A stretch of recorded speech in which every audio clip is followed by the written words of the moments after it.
चलिए, तो देखो लास्ट वाले लेक्चर में कुछ चीजें क्लियर नहीं हुई हैं, तो वो इस वाले लेक्चर में क्लियर कर लेते हैं। दोबारा से मैं बता देता हूँ। देखो मैंने ये बोला था कि स्टार्टिंग कंसेप्ट बता रहा हूँ, पहले कुछ चीजें आपको याद रखनी है। पहले तो मैं बता देता हूँ आई सेंटर वाला कंसेप्ट। आई सेंटर में मैंने बोला कि एक बॉडी मेरे पास ये है, ठीक है, ये बॉडी पी है। ये जो बॉडी पी है इसका किसी एक दूसरी बॉडी क्यू के रेस्पेक्ट में ये जो बॉडी पी है वो रिलेटिव मोशन है इसका। This body P is having some motion with respect to ये बॉडी क्यू। और जब ये बॉडी पी बॉडी क्यू के रेस्पेक्ट में मूव कर रही है या इसका कुछ मोशन हो रहा है, उस टाइम पे इसके दो पॉइंट मैंने लिए, एक पॉइंट ये लिया और एक पॉइंट ये लिया, ठीक है।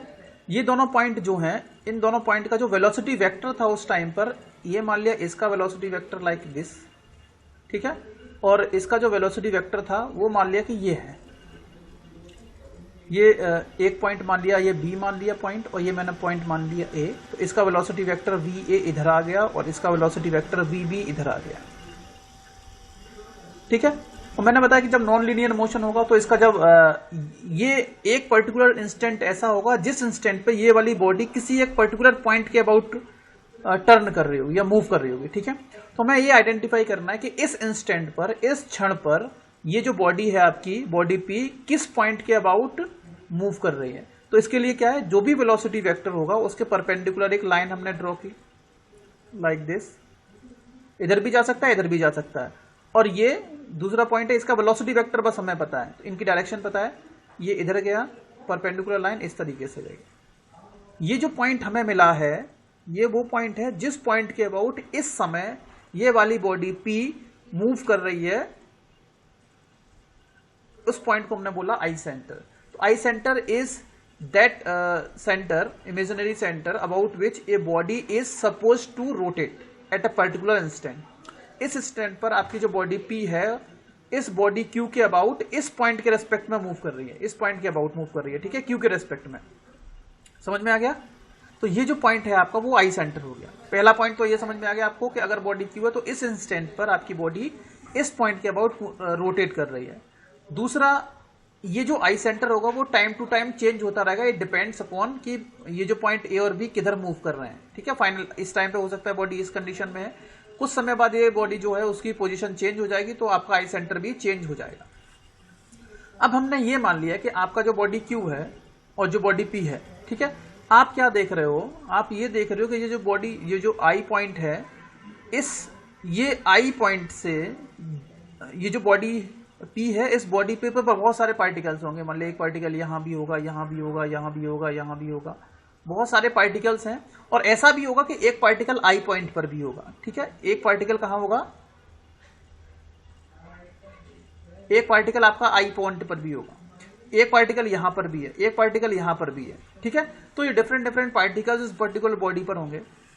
अब आपको एक फॉर्मूला पता है कि भाई v इक्वल्स टू होता है आर ओमेगा। अगर टर्निंग मोमेंट हो रहा है v equals to R omega होता है, तो ये जो वेलोसिटी होती है that is directly proportional to the radius. Radius के डायरेक्टली प्रोपोर्शनल होगी। अगर रेडियस जीरो हो जाएगी, अगर रेडियस जीरो हो जाएगी तो वहां पर वेलोसिटी कितनी हो जाएगी बताइए, जीरो हो जाएगी, ठीक है। तो अभी मैंने ये मान लिया कि जो बॉडी क्यू है वो फिक्स है। Let this body Q is fix. अगर क्यू बॉडी फिक्स है तो ये इसका मोशन हो रहा था पूरा, हमने ये माना कि बॉडी क्यू फिक्स है और आपकी पी बॉडी इस क्यू बॉडी के रेस्पेक्ट में मूव कर रही है।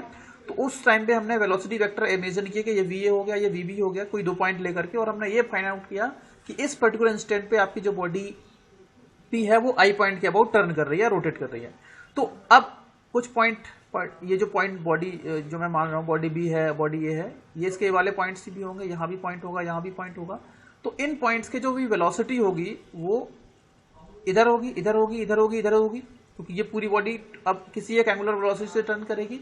वो एंगुलर वेलोसिटी कैसे निकाल सकते हो वो बता दूंगा। v equals to R omega. अगर v पता है तो ओमेगा पता चल जाएगा, अगर r आपको पता चल जाएगा। r मतलब यहाँ से कितनी डिस्टेंस है, ठीक है। अगर आपको निकालना चाहेंगे तो वेलोसिटी ऑफ पॉइंट ए जो होगी that will be equals to I A, ये उसकी रेडियस हो जाएगी, आई ए मल्टीप्लाइड बाई इसकी जो एंगुलर वेलोसिटी निकल के आएगी ओमेगा। इस एंगुलर वेलोसिटी से आपका पर्टिकुलर मूव करेगा। तो यहां से आप एंगुलर वेलोसिटी निकाल सकते हो कि इस इंस्टेंट पे आपकी जो बॉडी पी है वो आई पॉइंट के अबाउट किस एंगुलर वेलोसिटी से मूव कर रही है। तो आपको आई ए ये वाली डिस्टेंस मेजर कर सकते हो, वी ए ये आपको दिया है क्वेश्चन में, और आप easily you can easily calculate the velocity, ठीक है, एंगुलर वेलोसिटी। दूसरा कंसेप्ट मैं आपको ये बताने वाला था कि ये पॉइंट ए है, इस ए पॉइंट की वेलोसिटी भाई यहां से अगर मैं मापना चाहूंगा, मेजर करना चाहूंगा, ये जो बॉडी पी है वो इस पॉइंट के अबाउट रोटेट करेगी, तो आपको v equals to R omega पता है। तो अगर मैं आपको मानना चाहूँ ये पी बी पॉइंट हो गया, ये ए पॉइंट हो गया, मैंने एक पॉइंट सी यहां मान लिया, सपोज ये पॉइंट सी यहां पर है, तो सी पॉइंट की वेलोसिटी कितनी होगी, वेलोसिटी ऑफ पॉइंट सी कितनी होगी कि आपकी बॉडी जो है वो आई के रेस्पेक्ट में मूव कर रही है, तो कितना हो जाएगा आई सी, ये रेडियस हो जाएगी और इसका ओमेगा, क्योंकि ओमेगा आप यहां से पहले निकाल चुके होंगे इस फॉर्मूले को यूज करके, क्योंकि आपकी वेलोसिटी दी थी क्वेश्चन में। अगर आपको वेलोसिटी दी गई, ये फुल इसकी बारे में पूरी नॉलेज है आपको। आई ए ये डिस्टेंस आपने मेजर कर ली और ओमेगा यहां से निकल जाएगा, इस ओमेगा को आप यहां पुट करोगे, आई सी आपको पता चल जाएगा, तो सी पॉइंट की कितनी वेलोसिटी होगी वो आप इजिली मेजर कर पाओगे कि नहीं कर पाओगे। बताइए आप लोग, कोई भी एक बताओ, यहां तक समझ में आया कि नहीं, बताइए। हेलो सर, आ गया। यहां तक आ गया। तो आप क्या देख रहे हो कि आई सी, ये जो डिस्टेंस है आई सी यहां से यहां तक की डिस्टेंस, वो आई ए से कम है, आई ए से कम है, मतलब ये हुआ कि जो पॉइंट आई सेंटर के जितना नजदीक होगा उसकी वेलोसिटी उतनी कम होगी, क्योंकि आपको पता है v is directly proportional to the radius, ये समझ में आ चुका है। अब क्या है, अगर मैं और मूव करता जाऊं इस आई सेंटर की ओर, और मूव करता जाऊंगा और मूव करता जाऊंगा, तो एक बार मैं कहां पहुंच जाऊंगा, आई सेंटर पे भी पहुंच जाऊंगा। एक कंडीशन ऐसी आएगी मैं आई सेंटर पर भी पहुंच जाऊंगा। तो एक पॉइंट जो इस बॉडी पी का है वो आई सेंटर पे भी होगा, वो आई सेंटर पे जो पॉइंट होगा, उस आई सेंटर पे जो पॉइंट होगा उसकी वेलोसिटी कितनी होगी, ये आप बताओ मुझे। आई सेंटर पर जो पॉइंट होगा उसकी वेलोसिटी कितनी होगी, जीरो हो जाएगी कि नहीं हो जाएगी, जीरो हो गई। Yes sir. अब आपने देखा कि आई सेंटर पे जो पॉइंट है उसकी वेलोसिटी जीरो, और मैंने बोला है कि जो बॉडी क्यू है वो क्यू बॉडी फिक्स है, that body Q is fix, तो इसकी वेलोसिटी कितनी है भाई, जीरो है ना क्यू की वेलोसिटी। तो क्यू के सारे पार्टिकल हैं, जितने भी पार्टिकल क्यू बॉडी पर रहेंगे, यहां भी यहां भी यहां भी यहां भी यहां भी यहां भी यहां भी और यहां भी होगा पार्टिकल क्यू बॉडी का, इसके जस्ट नीचे है ना, तो उसकी वेलोसिटी भी जीरो होगी कि नहीं। तो हमने ये देखा कि क्यू पॉइंट की सारे क्यू पॉइंट पर, क्यू बॉडी जो है उस पर जितने भी पॉइंट है उनकी वेलोसिटी भी जीरो होगी सारे पॉइंट की, और आई पॉइंट की वेलोसिटी भी जीरो। तो हम क्या बोल सकते हैं, हम ये नहीं बोल सकते कि जो आई सेंटर है उस आई सेंटर पर दोनों पॉइंट की, दोनों जो बॉडी है उन दोनों बॉडी की वेलोसिटी क्या है, सेम है। वेलोसिटी कैसी है, सेम है कि नहीं। Eight I centre P point की जो वेलोसिटी है वही वेलोसिटी क्यू पॉइंट की है। तो चाहे तो आप पी पॉइंट को क्यू पर, जो सॉरी आई पॉइंट जो है, या तो आप इस आई सेंटर को पी पर मानो या आई सेंटर को क्यू पर मानो, दोनों पे मान सकते हैं, क्योंकि दोनों पॉइंट पे वेलोसिटी कितनी है, सेम है, दोनों की वेलोसिटी जीरो है। समझ में आ गया। मतलब ये हुआ कि आई सेंटर पर, एट आई सेंटर, ये पहला कंसेप्ट आपको याद रखना है, eight I centre, I centre पे क्या होता है, जो दो बॉडी मूव कर रही है उनकी रिलेटिव वेलोसिटी कितनी होती है भाई, जीरो। रिलेटिव वेलोसिटी कितनी होगी, जीरो। जीरो का मतलब है velocity of Q, velocity of I, या velocity of point Q, I centre की बात कर रहा हूं, वेलोसिटी ऑफ बॉडी पी, ये भी जीरो है, यहां पर ये जीरो, तो डिफरेंस जीरो आ गया। तो आई सेंटर के रेस्पेक्ट में दोनों वेलोसिटी, आई सेंटर की जो वेलोसिटी, सॉरी ये जो दोनों बॉडी हैं, उन दोनों बॉडी का जो आई सेंटर होगा वहां पर उन दोनों के बीच में रिलेटिव वेलोसिटी जीरो हो जाएगी। ठीक है, इतना समझ में आ चुका है आप लोगों को। ये कंसेप्ट समझ में आया कि आई सेंटर पर जो दो बॉडी होती है उन दोनों बॉडी का जो आई सेंटर होता है वहां पर दोनों बॉडी की वेलोसिटी सेम होती है, मतलब वहां पर रिलेटिव वेलोसिटी जीरो होगी। ठीक है, पहला कंसेप्ट। सर एक चीज पूछनी थी। हाँ पूछो सर। ऐसे मतलब एक नॉर्मल चीज थी सर, जैसे आपने कहा कि ए और आई के का जो वेलोसिटी है वो जीरो होगा क्योंकि रेडियस जीरो है। सर अगर रेडियस जीरो है तो फिर जो ए पॉइंट पे ही आई पॉइंट भी होगा, मतलब ऐसे कह सकते हैं जैसे टायर का जो बीच का पार्ट है वही होगा जैसे ये। हाँ आप देखो, और जो बाकी का, हाँ बिल्कुल सही है। आप मुझे ये बताओ, जैसे आपने अभी एग्जांपल लिया कि सर मेरा टायर है, मैं साइकिल की टायर की बात कर रहा हूँ, ठीक है जी सर, है ना, ये बीच में शाफ्ट लगी होगी, बीच में शाफ्ट लगी होगी, और एक ग्राउंड पे आपका व्हील चल रहा होगा। भाई ये ग्राउंड है, ये आपका ग्राउंड है, ये आपका व्हील है, और ये वो शाफ्ट है जिस पर आपका व्हील माउंट है। ठीक है, रुको एक मिनट, ये वो पॉइंट है, शाफ्ट का पॉइंट है। तो कितनी बॉडी हो गई यहां पर, एक बॉडी हो गई, दो हो गई, तीन हो गई, 3 होगी ना। तो अब 3 हो गए सर। अभी मैं जो बता रहा हूं, अभी अगर तुमने बोला कि सही है सर, मैं शाफ्ट की बात कर रहा हूं, मैं शाफ्ट को फिक्स मानता हूं और ये आपका व्हील है ना, ये आपका व्हील है और ये शाफ्ट में अभी ग्राउंड की बात कर ही नहीं रहा हूं, मैं शाफ्ट के रेस्पेक्ट में देख रहा हूं, शाफ्ट के रेस्पेक्ट में आपका व्हील घूम रहा है, तो भाई रोटरी मोशन होगा। तो आप क्या देखोगे, शाफ्ट की जो वेलोसिटी जीरो, जो, हाँ बिल्कुल सही बोला तुमने, जो वेलोसिटी शाफ्ट की होगी वही वेलोसिटी आई सेंटर की होगी, क्योंकि आपका जो व्हील है वो इस पॉइंट के अबाउट मूव कर रहा है। जी सर। तो आपका आई सेंटर यहीं लाई करेगा कि नहीं लाई करेगा? बिल्कुल लाई करेगा, यहीं पर आई सेंटर आपका बीच में लाई करेगा कि वो, तो जो तुमने बोला वो बिल्कुल सही बात है कि उस केस में आई सेंटर वहीं लाई करेगा जहां पर, तो जो बॉडी, जिस बॉडी के रेस्पेक्ट में निकाल रहे हो, क्योंकि शाफ्ट को हम क्या मान रहे हैं अभी, फिक्स मान रहे हैं। शाफ्ट को अगर हम फिक्स मानते हैं, अभी मैं ये मान रहा हूं कि आपका व्हील जो है ना, वो व्हील घूम रहा है शाफ्ट के रेस्पेक्ट में, शाफ्ट अभी आगे नहीं जा रही है, समझ रहे हो जी।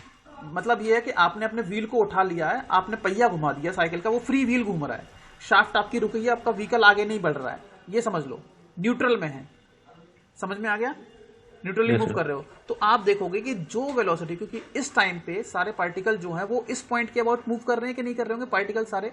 अगर इस पार्टिकल की बात करूंगा तो वो पार्टिकल इधर जाएगा, जी सर। इसकी टेंजेंशियल वेलोसिटी इधर होगी, इसकी टेंजेंशियल वेलोसिटी इधर होगी। तो अगर हम सबका अगर वेलोसिटी वेक्टर को मूव करेंगे तो इसका आई सेंटर, सबका जो भी वेलोसिटी डायग्राम ड्रॉ करो, वो सारे पॉइंट इस पॉइंट के अबाउट मूव कर रहे होंगे ना। ये आपका सेंटर ऑफ रोटेशन हो जाएगा उस वाले केस में, जो कि सेंटर है, इंस्टेंटेनियस सेंटर ऑफ रोटेशन यही होगा, वो सेंटर होगा। आपकी शाफ्ट मूव नहीं कर रही है, पहला पॉइंट समझ में आ गया। तो ये कंसेप्ट समझ में आ कि यहां तक आई सेंटर पर इन दोनों के बीच की रिलेटिव वेलोसिटी जीरो। क्यों? क्योंकि आई सेंटर पे जो भी पार्टिकल होंगे व्हील के, वो तो मूव करेंगे ही नहीं ना, वो तो जीरो, वो तो मतलब अपनी फिक्स पोजीशन पर रहेंगे। क्या वो क्योंकि आपको ये पता कि ये वाला जो पॉइंट है वो तो कुछ टाइम बाद यहां आ जाएगा, ये वाला पॉइंट कुछ टाइम के बाद यहां आ जाएगा, ये वाला पॉइंट कुछ टाइम के बाद यहां आ जाएगा, लेकिन जो सेंटर में रहेगी शाफ्ट, उसका सेंटर वाला पॉइंट बाहर नहीं जाएगा, है ना। तो मतलब वहां पर जो रिलेटिव वेलोसिटी होगी वो जीरो हो गई। समझ में आ गया इतना? ठीक है। हाँ, अब देखो, अब अगला बिल्कुल सही तुमने व्हीकल वाला डायग्राम एकदम सही बताया, अब और समझ में आएगा। अब दूसरा कंसेप्ट, पहला कंसेप्ट आपको समझ में आ गया। पहला कंसेप्ट ये है कि जो रिलेटिव वेलोसिटी होती है, दो बॉडीज की रिलेटिव वेलोसिटी की बात करेंगे, at I centre it is zero. ठीक है। तो चाहे तो आप बॉडी जो पॉइंट पी है, या तो अगर आई सेंटर 1 2 है या पी क्यू आई सेंटर है, तो या तो उस पॉइंट को आप पी पर मान लो चाहे क्यू पर मान लो, उसकी वेलोसिटी सेम रहेगी। ठीक है। आई सेंटर में जो पॉइंट है आई सेंटर पी क्यू, या तो पी क्यू को आप पी बॉडी पर मानो या क्यू बॉडी पर मानो, इसकी वेलोसिटी में कोई भी परिवर्तन नहीं दिखेगा। ठीक है। चलिए अब दूसरा कंसेप्ट मैं बताने वाला हूं। दूसरा ये है कि एक बॉडी, अभी मैं व्हीकल, एक बॉडी ये थी आपकी पी थी, और मान लिया पी का आई सेंटर ये आ गया, ये सॉरी बॉडी पी, और ये किसी क्यू के रेस्पेक्ट में मूव कर रही थी, और पी क्यू का आई सेंटर कहाँ आ गया, यहाँ पर, ये आपका पी क्यू आई सेंटर आ गया। ठीक है। ये आई सेंटर पी क्यू है, पी और क्यू का, ये बॉडी आपकी पी है, ये बॉडी क्यू है। ये तब था हमने ये माना कि क्यू बॉडी फिक्स है। जैसा कि आप, मैं व्हीकल वाला व्हील वाला एग्जाम्पल सीधे बता देता हूँ। ये आपका व्हील था, ये ग्राउंड था, भी ग्राउंड की बात मैं नहीं कर रहा हूँ, ये आपकी शाफ्ट थी। तो अभी तक शाफ्ट फिक्स है, आपके व्हीकल के सारे पार्टिकल इस पॉइंट के अबाउट मूव कर रहे हैं, तो ये आई सेंटर हो जाएगा इन दोनों का। ठीक है। एक यहां पर बॉडी थी आपकी शाफ्ट, जिस पर आपका व्हील माउंट है, और दूसरी बॉडी क्या थी आपकी, ये दूसरी बॉडी मान लेता हूं, ये पहली बॉडी मान लेता हूं। ठीक है। या इसको मान लेता हूं पहली बॉडी आपकी फिक्स वाली कौन सी है, क्यू। तो ये शाफ्ट जो है वो क्यू है, और जो आपका व्हील है वो बॉडी पी है। यहां तक समझ में आ गया? इन दोनों को कोरिलेट कर रहा हूं मैं आपस में, तो आपको और अच्छे से समझ में आएगा। तो ये जो सेंटर पॉइंट है आपका, ये सेंटर पॉइंट आई क्यू हो जाएगा, आई पी क्यू हो जाएगा। ठीक है। समझ में आ गया? तो अब मैंने क्या बोला कि भाई आई सेंटर की जो वेलोसिटी होगी वो सेम रहेगी। आई सेंटर जो है, उस आई सेंटर की वेलोसिटी कितनी होगी, जीरो। जीरो का मतलब ये है कि अगर क्यू बॉडी मूव नहीं कर रही है तो आई सेंटर की वेलोसिटी जीरो होगी। और पी, अगर मैं इसको पी क्यू को, जो आई पी क्यू को अगर मैं पी पर मानता हूं, अगर मैं आई पी को जब पी पर मानूंगा तो वेलोसिटी कितनी है, तब भी जीरो है। और आई पी क्यू जब क्यू पर मानता हूं तब भी वेलोसिटी कितनी है, जीरो। मतलब इन दोनों की रिलेटिव वेलोसिटी जो होगी, रिलेटिव वेलोसिटी कितनी आ जाएगी भाई, जीरो आ जाएगी। समझ में आ चुका है इतना? ठीक है। पहला कंसेप्ट है। अब दूसरा सुन लो। अब मैंने बोला कि भाई जो आपकी बॉडी, अब जो बॉडी क्यू है वो फिक्स नहीं है, आपकी बॉडी क्यू है वो फिक्स नहीं है, वो भी मूव कर रही है। किसके रेस्पेक्ट में? एक तीसरी बॉडी के रेस्पेक्ट में। ये तीसरी बॉडी आर मानी है मैंने, तीसरी बॉडी आर के रेस्पेक्ट में आपकी जो बॉडी क्यू है वो भी मूव कर रही है, और मैंने मान लिया कि वो इस तरीके से मूव कर रही है, इधर इसका लीनियर मोशन हो रहा है, राइट डायरेक्शन में जा रही है। समझ में आ गया? क्या माना है मैंने ये माना है कि क्यू बॉडी जो है, अब क्यू बॉडी आर के रेस्पेक्ट में भी मूव कर रही है, अब क्यू बॉडी फिक्स नहीं है। जैसा कि मैंने आपको बोल दिया कि ये आपका व्हील, ये आपकी शाफ्ट और ये ग्राउंड है, तो मैंने ये बोल दिया कि जो आपका शाफ्ट जो इसमें लगी हुई है क्यू, वो ग्राउंड के रेस्पेक्ट में आगे की ओर बढ़ रही है। अब मैंने क्या मान लिया, मैंने ये माना है कि जो आपका व्हीकल है जिसमें ये बाइक समझ लो, जिस बाइक में आपका जो व्हील लगा हुआ है उस पर जो शाफ्ट लगी हुई है, वो शाफ्ट भी आगे की ओर क्या कर रही है? शाफ्ट क्या है? बॉडी क्यू है, तो वो जो शाफ्ट लंबी जो शाफ्ट होगी अंदर तक, एक व्हील इधर लगा होगा, अभी मैं दूसरे व्हील की बात नहीं कर रहा हूं, ये जो शाफ्ट है ये भी आगे बढ़ रही होगी कि नहीं बढ़ रही होगी? शाफ्ट भी आगे बढ़ रही होगी। अब मैंने ये मान लिया कि जो शाफ्ट है आपकी, वो मान लिया कोई वेलोसिटी 20 मीटर पर सेकंड की स्पीड से आगे बढ़ रही है, लीनियर वेलोसिटी 20 मीटर पर सेकंड की स्पीड से आगे बढ़ रही है। तो आप मुझे ये बताओ, ये वाला पॉइंट क्यू है, क्यू पर जितने भी पॉइंट मान लिया, अभी ये कोई भी पॉइंट क्यू पर है, ये वाला पॉइंट जो है वो 20 मीटर पर सेकंड की स्पीड से आगे बढ़ रहा है। याद रखना, अब ये आर फिक्स है, आर की वेलोसिटी मैंने 0 मानी है ना, ये ग्राउंड है, ग्राउंड को मैंने फिक्स मान लिया, ये आर की वेलोसिटी 0। अब इस ग्राउंड के रेस्पेक्ट में या आर्क बॉडी के रेस्पेक्ट में क्यू बॉडी भी मूव कर रही है, ठीक है। अब आप देखोगे कि अगर क्यू बॉडी जो है, क्यू पर सारे पार्टिकल आगे की ओर राइट 20 मीटर पर सेकंड से मूव करेंगे, जितने भी पार्टिकल होंगे इधर, अगर मैं, क्योंकि ये लीनियर वेलोसिटी से मूव कर रहा है, एंगुलर वेलोसिटी नहीं है अभी, जब ये लीनियर से मूव कर रहा है तो ये सारे पार्टिकल 20 से मूव करेंगे आगे की ओर, नहीं करेंगे? बताओ, क्यू पर जितने भी पार्टिकल होंगे। अब ये जो आई पॉइंट है, ये आई पॉइंट कहां पर है? अब आई पॉइंट की अभी तक वेलोसिटी क्या थी? 0 थी, ठीक है। अब आपने देखा ये पी पॉइंट भी क्यू पर है, ये जो बॉडी पी पहले क्यू के रेस्पेक्ट में मूव करी, तो जो मोशन होगा क्यू का, तो क्यू के मोशन को हम इसमें ऐड कर देंगे। पी का जो मोशन होगा, उस पी के मोशन को क्यू के मोशन में क्या कर देंगे? ऐड कर देंगे। जैसा कि आप यहां देख रहे हो, अगर आपकी शाफ्ट ये आगे बढ़ रही है, अगर आपकी जो शाफ्ट आगे बढ़ रही है, तो जो पी पॉइंट होगा, ये पी पॉइंट भी तो, सॉरी, पी क्यू जो पॉइंट होगा वो भी तो उसी वेलोसिटी से आगे बढ़ेगा कि नहीं बढ़ेगा? बताओ। आई पी क्यू भी तो इधर जाएगा 20 मीटर पर सेकंड से कि नहीं जाएगा? बताओ, 20 मीटर पर सेकंड से आगे जाएगा कि नहीं जाएगा? जाएगा। सर। जब आपका व्हीकल केवल और केवल घूम रहा है, तो उसके पास कौन सा मोशन है? Only rotary motion. लेकिन मैंने बोला कि आपका व्हील घूम रहा है, और व्हील घूमने के साथ साथ आपका व्हीकल आगे बढ़ रहा है, तो सारे पार्टिकल पर 2 वेलोसिटी होंगी, एक तो टेंजेंशियल वेलोसिटी होगी और एक लीनियर वेलोसिटी होगी। 2 वेलोसिटी होंगी कि नहीं? और नेट वेलोसिटी कैसे निकालेंगे? टेंजेंशियल वेलोसिटी में लीनियर वेलोसिटी ऐड करके, ऐसी तो निकालेंगे। तो क्या होगा, जब आपकी बॉडी क्यू भी घूमेगी, तो अब क्योंकि जब क्यू बॉडी घूम रही है आर के रेस्पेक्ट में, तो ये जो आई सेंटर होगा, इस आई सेंटर का जो मोशन होगा आर के रेस्पेक्ट में वही होगा, चाहे तो आप इसको पी पॉइंट पर कंसीडर करो या क्यू पॉइंट पर कंसीडर करो, ठीक है। तो दूसरा कंसेप्ट क्या है कि अगर बॉडी क्यू भी तीसरी बॉडी आर के रेस्पेक्ट में मोशन में है, तो इसका मोशन तीसरी बॉडी के रेस्पेक्ट में, याद रखना, इस पॉइंट आई सेंटर का जो मोशन होगा तीसरी बॉडी के रेस्पेक्ट में वही होगा, चाहे तो आप इस पॉइंट को पी पर मान के चल लो या क्यू पर मान के चल लो, ठीक है। ओके, समझ में आ गया?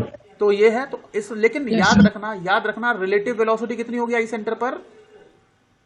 0।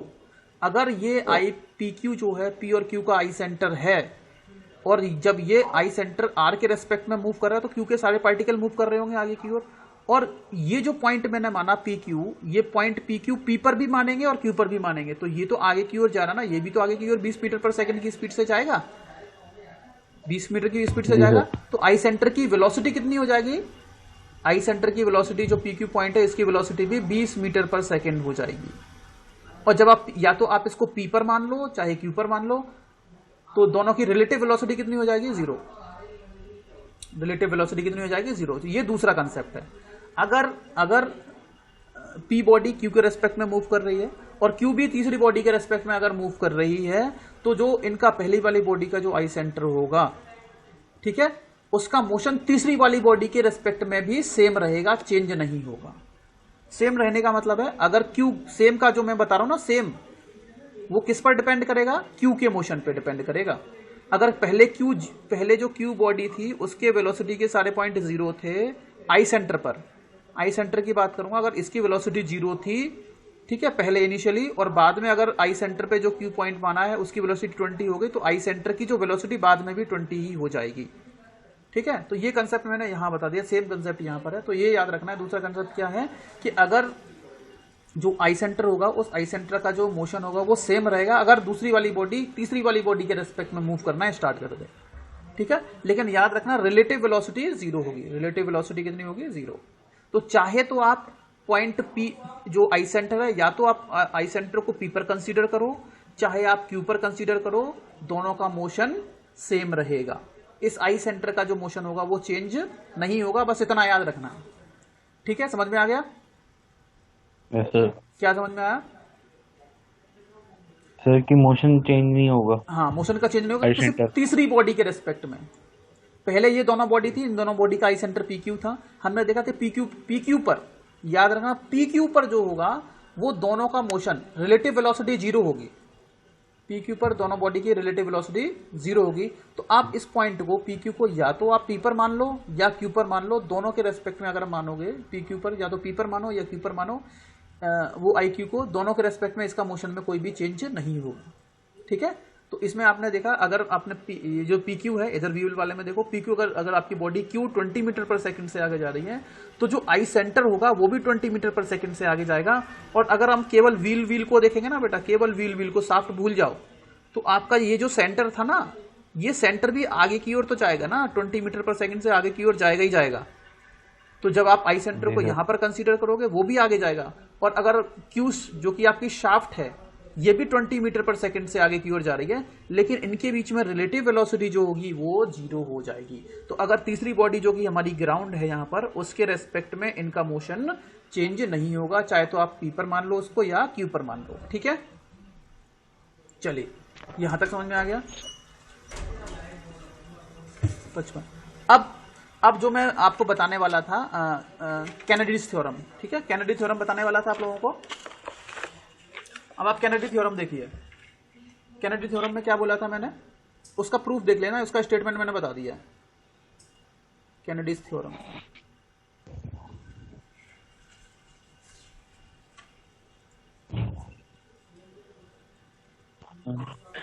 कैनेडी थ्योरम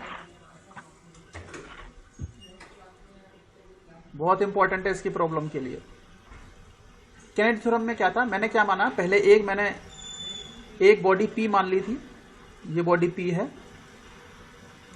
वो किसी बॉडी आर के रेस्पेक्ट में, आर जो फिक्स बॉडी, आर हमने माना P is moving with respect to ये फिक्स बॉडी आर मान ली मैंने, आर, ये आर बॉडी आपकी फिक्स है। इस फिक्स बॉडी पी, वो जो बॉडी है आपकी, वो किसी फिक्स बॉडी, देखो इसका कोई प्रूफ नहीं है, इसका मैथमेटिकल एक्सप्रेशन नहीं है, बस आपको स्टेटमेंट में इसको सॉल्व करना है, स्टेटमेंट में बताना है, स्टेटमेंट में लिखने पड़ेंगे। तो कंसीडर किस तरीके से लिखोगे इसका प्रूफ, ये प्रूफ करा रहा हूं मैं। स्टेटमेंट तो पता है, अगर तीन बॉडीज हैं, उन तीनों बॉडीज के बीच में रिलेटिव मोशन हो रहा है, तो उन तीनों बॉडीज का जो कॉमन आई, उन तीनों बॉडीज के जो आई सेंटर होंगे वो एक स्ट्रेट लाइन में लाई करेंगे। ठीक है, तो देखो मैंने ये मान लिया कि एक तीसरी बॉडी आर जो फिक्स है और ये बॉडी पी है, वो आर के रेस्पेक्ट में इस पॉइंट के अबाउट मूव कर रही है, पी आर के अबाउट। ठीक है, फिर मैंने बोला कि एक और बॉडी क्यू है जो आर के रेस्पेक्ट में मूव कर रही है इस पॉइंट के अबाउट पॉइंट दिस, ये वाला पॉइंट मैंने मान लिया क्यू आर, ये क्यू आर पॉइंट है, ये आपकी बॉडी क्यू है। ठीक है, ये क्यू बॉडी है और ये आर बॉडी है और ये आपकी पी बॉडी है, बॉडी पी, तीन बॉडी समझ में आ गई, तीनों बॉडी रिलेटिव मोशन में आ गई, ये कैनेडी थ्योरम का स्टार्टिंग हो गई। अब देखो मैंने ये मान लिया कि आपकी जो बॉडी पी है वो पी क्यू के रेस्पेक्ट में आर के रेस्पेक्ट में मूव कर रही है, और जो आपकी क्यू बॉडी है वो आर के रेस्पेक्ट में इस वाले पॉइंट, ये जो क्यू आर पॉइंट है इसके रेस्पेक्ट, इस पॉइंट के अबाउट मूव कर रही है। इतना समझ में आ चुका है, समझ में आया? आपकी बॉडी पी आर के रेस्पेक्ट में पी आर के अबाउट मूव कर रही है, और जो आपकी बॉडी क्यू है वो आर के रेस्पेक्ट में क्यू आर के अबाउट मूव कर रही है। इतना समझ में आ गया है? ठीक है, तो आप बताओ ये क्यू आर क्या हो जाएगा, पी और क्यू का आई सेंटर हो जाएगा, सॉरी पी आर जो होगा वो आई सेंटर होगा किसका, किसका, पी का और आर का, बॉडी पी और आर का, और Q R will be the I centre of body Q R, Q R. इतना समझ में आ गया, ठीक है। अब मैंने ये माना है कि जो बॉडी पी और क्यू है, उस पी और क्यू का आई सेंटर कहां पर है? जितने रिलेटिव मोशन होंगे उतने आई सेंटर होंगे। तीसरा आई सेंटर मैंने यहां माना है। अभी 3 आई सेंटर मैंने बता दिया था, n इंटू एन माइनस 1/2 उस फॉर्मूले से निकालेंगे। तीसरा आई सेंटर मैंने मान लिया कि ये जो बॉडी है ओन पी और क्यू का जो आई सेंटर है वो कौन सा है? यहां पर है, पी क्यू। ये पी क्यू मान लिया, ठीक है, ये वाला पॉइंट। तो पी क्यू क्या है? P Q is the I centre of body P and Q, ठीक है। इतना समझ में आ गया। चलिए, अब ये जो P और Q एक पॉइंट है। अब देखो भाई, ये जो पी क्यू आई सेंटर है इसका, P और बी क्यू बॉडी का, और ये बॉडी मूव करनी है अपने रिस्पेक्ट में, ठीक है। अब क्या होगा, मैंने ये जो पॉइंट P माना है, इसको, इस लाइन को, अब देखो पी क्यू जो पॉइंट है वो आई सेंटर है।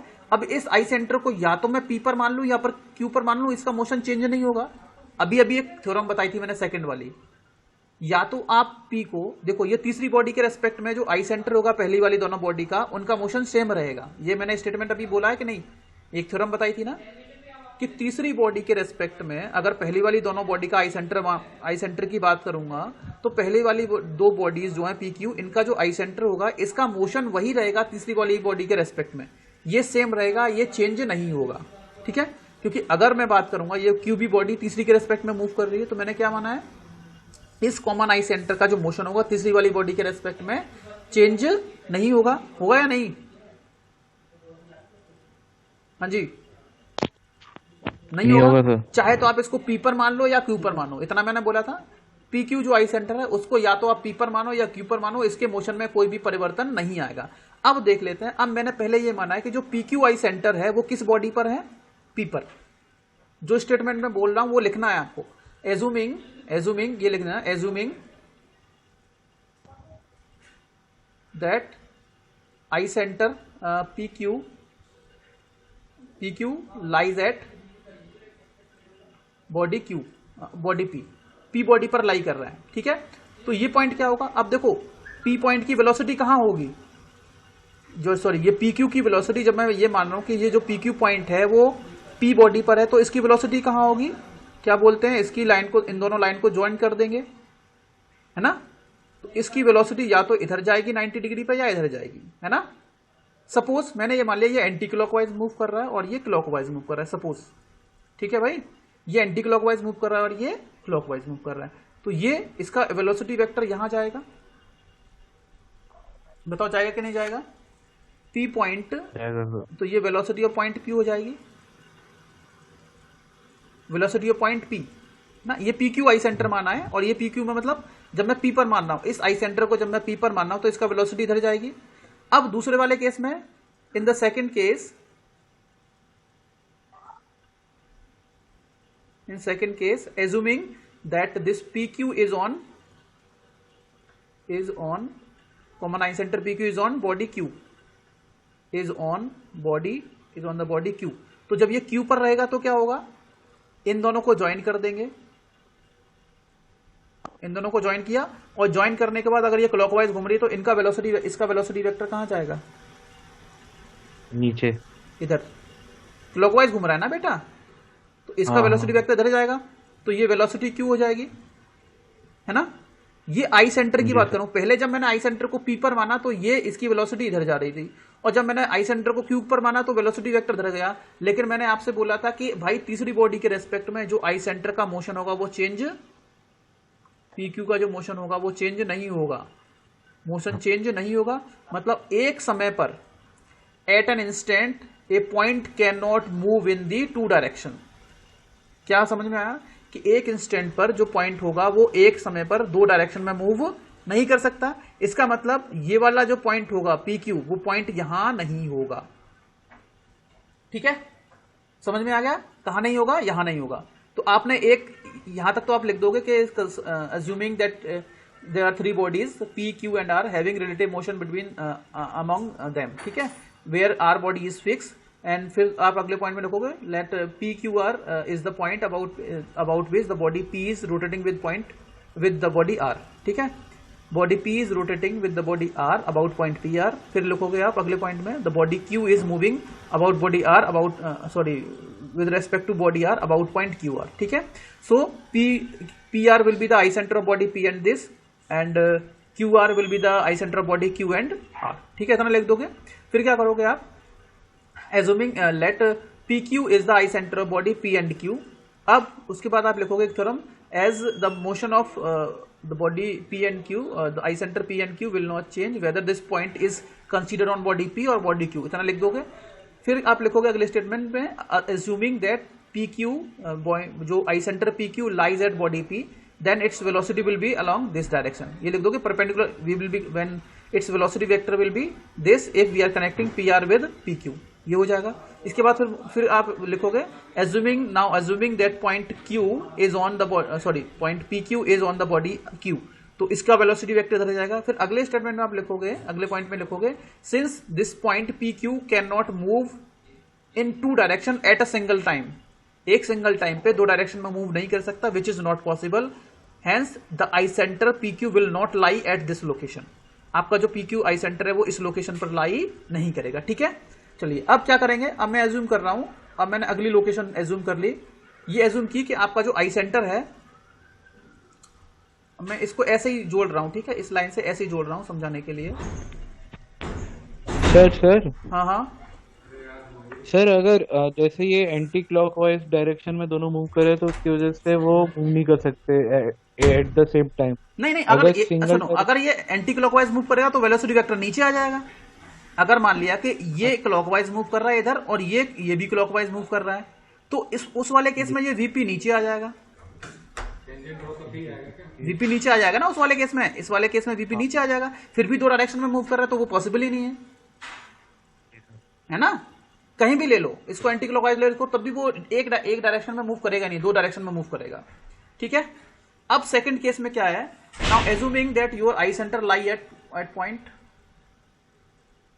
अब मैंने ये लाइन स्ट्रेट ज्वाइन कर दी, ये आपका कौन सा है क्यू आर और ये कौन सा है पी आर, ठीक है. ये तो पी आर हो गया और ये हो गया आपका क्यू आर, ठीक है. सर हाँ बोलो. सर ये आपने सर पी आर है सर, इसका आई सेंटर सर पी क्यू होगा. किसका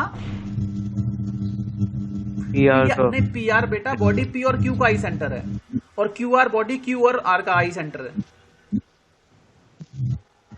अच्छा सर. हाँ है ना. अब मैंने ये माना, अभी मैंने ये माना था कि जो पी क्यू है, जो कि बॉडी पी और क्यू का आई सेंटर था, वो यहाँ एज्यूम किया, तो ये पूरा गलत, ये जितना था वो सब गलत हो गया, क्योंकि बॉडी पी क्यू जो आई सेंटर पी क्यू है वो यहाँ पर तो नहीं होगा, है ना. मैंने बता दिया क्यों नहीं होगा, क्योंकि ये पॉइंट जो पी क्यू है वो एक साथ दो डायरेक्शन में मूव नहीं कर सकता, नहीं कर सकता ना. अब मैंने क्या किया, पी आर और क्यू आर को एक लाइन से मिला दिया ऐसे करके, और अब मैंने इस पॉइंट को अब ये आपको एक और डायग्राम बनाना है, ठीक है. ऐसा ही डायग्राम एक और बनाना है आपको सेम टू सेम, बस ये पी क्यू हटा देना. अब अगली वाली पोजीशन में आपको पी क्यू यहां मान लेना है, इस लाइन पे मान लेना है, ठीक है. In the second case assuming that I centre is at this point P Q. अब दूसरे वाले केस की बात कर रहा हूं मैं, दूसरे केस की. अब मैंने क्या किया, ये जो पी क्यू बॉडी पी और बॉडी क्यू का आई सेंटर यहां माना है, यहां पर, ठीक है. अब क्या करेंगे, क्योंकि आपकी बॉडी जो है, अब पी क्यू को पहले हम क्या करेंगे, नए वाले पी क्यू को अब हम पहले बॉडी पी पर मान लेंगे, बॉडी पी पर मान लेंगे ना. तो जैसे ही बॉडी पी पर मानेंगे तो ये एंटी क्लॉकवाइज मूव कर रहा है, तो इसका वेलोसिटी वेक्टर ऐसे चला जाएगा, 90 डिग्री बनाएगा कि नहीं बनाएगा. यहां से देखो 90 डिग्री बनना है इन दोनों के बीच में. भाई आपकी बॉडी पी जो है वो इस पॉइंट के अबाउट रोटेट कर रही है कि नहीं कर रही है, कर रही है कि नहीं. और मैंने ये जो पॉइंट पी क्यू है वो इस वाली बॉडी पर पी पर माना है पहले. पी क्यू जो कि क्यू और आर का आई, पी और क्यू का आई सेंटर है, उस पी और क्यू का आई सेंटर भाई किसी ना किसी एक पॉइंट पर ही तो होगा. वो पॉइंट मैंने मान लिया कि वो पॉइंट अभी पॉइंट वो जो पॉइंट है वो बॉडी पी पर है. अच्छा, अब कुछ लोग ये बोलेंगे सर ये पॉइंट तो बाहर चला गया. नहीं, आप इस बॉडी को बड़ा कर सकते हो, वो तो आपके ऊपर डिपेंड कर रहा है ना. थोड़ा सा और बड़ा कर लो, कोई दिक्कत नहीं है. बॉडी ऐसे ऐसे आ गई, पी बॉडी ऐसे चलेगी, कोई दिक्कत नहीं है, उसमें कोई प्रॉब्लम नहीं है, वो सब मान सकते हैं आप. ये अब ये 90 डिग्री इधर चला गया, तो मतलब ये वेलोसिटी हो जाएगी. ये आपका वेलोसिटी वेक्टर कैसे चला जाएगा बताओ. ये वेलोसिटी वेक्टर जब नए वाले केस में दोबारा से बता देते हैं, अगले वाले पेज में बना देता हूं मैं. नए वाले में जल्दी से ड्रॉ कर देता हूं, ठीक है. ये वाली बॉडी, ये वाली बॉडी और ये वाली बॉडी, पी क्यू आर. अब आप समझ जाना कौन सा पी है कौन सा क्यू और ये आर है, ठीक है. ये मैंने पी आर मान लिया, ये वाला क्यू आर मान लिया, और पी क्यू इस बार मैंने यहां माना है. ये एक स्ट्रेट लाइन एज्यूम कर लिया, ये स्ट्रेट लाइन है। अब ये एंटी क्लॉकवाइज घूम रही है कहीं भी, तो ये जो पॉइंट है वो पी क्यू है। अब मैंने जो पी क्यू आई सेंटर माना है, पहले बॉडी पी पर माना, ये पी है, ये क्यू है और ये आर है। तो पहले मैंने पी क्यू इस पर मानेंगे तो इसका वेलोसिटी वेक्टर इधर चला जाएगा भाई, 90 डिग्री बनाएगा ना, 90 डिग्री बनाते हुए यहां चला जाएगा। और इसका आई सेंटर क्योंकि क्लॉकवाइज घूम रहा है, जो भी घूम रहा है, इसका आई सेंटर कहां जाएगा, इस वाली बॉडी के रेस्पेक्ट में। अगर ये पॉइंट, अब दूसरी बार मैंने क्या किया, दूसरी बार मैंने जो पॉइंट पी क्यू है वो की बॉडी पर माना, तो इसका वेलोसिटी वेक्टर भी तो इधर ही जाएगा, we Q sorry we Q इधर जाएगा और वी पी भी इधर जा रहा है कि नहीं जा रहा है बताओ। वीपी भी इधर जा रहा है और वी क्यू भी इधर जा रहा है, मतलब ये दोनों वेलोसिटी, ये जो पॉइंट पी क्यू है वो एक इंस्टेंट पे एक ही डायरेक्शन में जा रहा है, जो कि पॉसिबल है। Hence we can conclude that if three bodies having relative motion among them, then their eye center, THEIR आएगा, their eye, ये वाला आएगा their eye centers या instantaneous center will lie on a straight line,